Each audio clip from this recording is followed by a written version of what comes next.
Oil সিলটা কেটে গেছে। তো যখনই অয়েল সিলটা এইভাবে কেটে যাবে, কখনো এই অবস্থা করবেন না। অয়েল সিলটা এই অবস্থা যদি করেন, যখনই কেটে যাবে অয়েল সিলটার এই অয়েলগুলা হয় কি এই ব্রেকের ভিতরে যাবে এবং এই ব্রেক সুবিধা নষ্ট করবে এবং ক্যালিপার যে সঠিক যে ব্রেকটা কিন্তু হবে না, সঠিক ব্রেকটা পাবেন না। সবসময় চেষ্টা করবেন অয়েল সিল কেটে গেলে সাথে সাথে অয়েল সিলটা ঠিক করে নেওয়ার।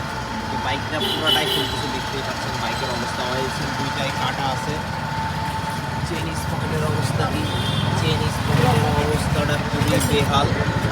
চেনে কখনো হয়তো মোবিল কিংবা কোনো কিছু দেওয়া হয় না। চেষ্টা করবেন চেন স্পকেটে মাঝে মাঝে ইঞ্জিন অয়েল দেওয়ার, একটু ভালো ভালো লেভেলের ইঞ্জিন অয়েল, যেটা ভালোটা আর কি, পুরো মোবিলটা না দিয়ে একটু ভালো মোবিল দেওয়ার চেষ্টা করবেন। আর এই ফ্রন্ট স্পকেটের এই জায়গাটা যারা পরিষ্কার করেন না, এটার জন্য হয় কি যে চেন স্পকেট সেটটা একটা সময় বাতিল হয়ে যায়।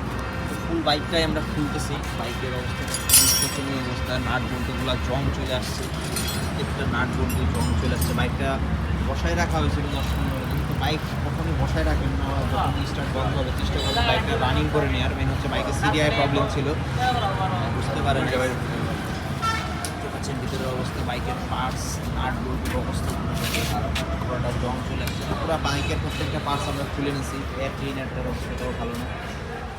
পুরো বাইকের পার্টস খুলে নিছি। তো এরপরে কী কী কাজ করা হবে একটা মাস্টার ক্লিনিং সার্ভিসের ভিতরে দেখানো হবে, সাথেই থাকবেন। চেষ্টা করবো সম্পূর্ণ ভিডিওটা দেওয়ার। আর ভিডিওগুলোর ম্যাক্সিমামই পার্ট বাই পার্ট হয়ে যায় অনেক সময়। তো সম্পূর্ণ ভিডিওটা পাবেন RZ বাইক সার্ভিসের ইউটিউব চ্যানেলে।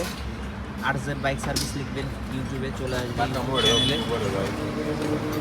আর এখন থেকে ম্যাক্সিমাম ভিডিও কিন্তু RZ বাইক সার্ভিসের ফেসবুক পেজে পাবেন। ফেসবুকে RZ বাইক সার্ভিস লিখবেন, পেজটা পেয়ে যাবেন।